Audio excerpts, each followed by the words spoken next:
It's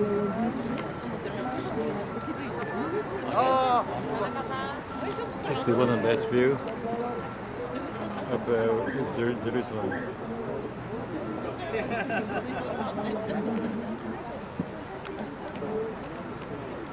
The problem with the battery again. Omega, please come down. Omega, come.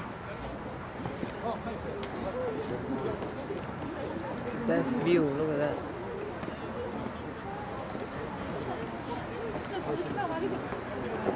Some places, they are located at the same spot where biblical walls used to be, and in some other parts, they don't.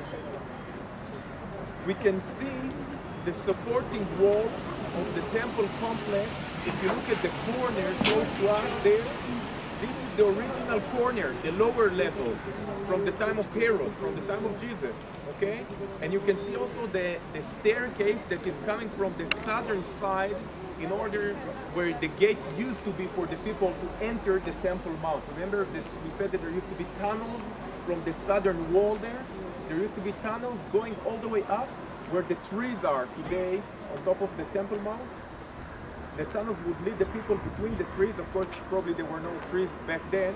And then they will be able to be in the complex of the temple all around. Today, the old city of Jerusalem is divided to 4 quarters. Okay, 4 quarters. There is a Jewish quarter, a Muslim quarter, an Armenian quarter, and a Christian quarter.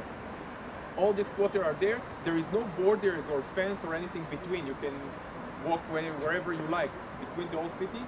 And we're going to walk also today in the old city. Okay, so again, we have the city of David, we have Mount Moriah, and we have the road that goes up. You see the road that goes up in the other side of the hill with the cars? This is what today we call Mount Zion. Or traditionally, David's tomb. These things are up there on top of Mount Zion. But everything that you see around you, everything, all over, it's Jerusalem. Everything in Jerusalem, but when we talk about biblical Jerusalem and the Jerusalem in the time of Herod and the time of Jesus, it's mainly down here where the walls are and the city of David and Mount Zion. This is the old city of Jerusalem. We see the golden dome, okay, which is the dome of the rock. We see behind the great dome, we see there many domes and white domes. This is the Jewish quarter. And then, if you look at the golden dome, and you start to go backwards, up there on top of the hill, you see large gray dome, and beside it a small gray dome. You see that? This is the Church of the Holy Sepulchre here. This is one of the 2 sites, as we spoke yesterday in the model related to the location possibility where Jesus was buried, okay, crucified and buried. We're going to visit there today. And then, if you look to the right, you see the wall, the long wall down below us of the Temple Mount, and you see the double sealed gate, right? If you follow it all the way until there are a group of trees. You see the group of trees at the corner? And then you start to go left, you see a big building with blue windows. You see there? Far away? Just behind it to the left, this is more or less where the garden tomb is. Okay, more or less where the garden tomb is. Just that you will understand the general location of things and the landscape of Jerusalem. Any questions right now? Okay, we're going to walk now. If anyone likes, you can buy this picture, the panoramic pictures like we see from here. Come on, in $1.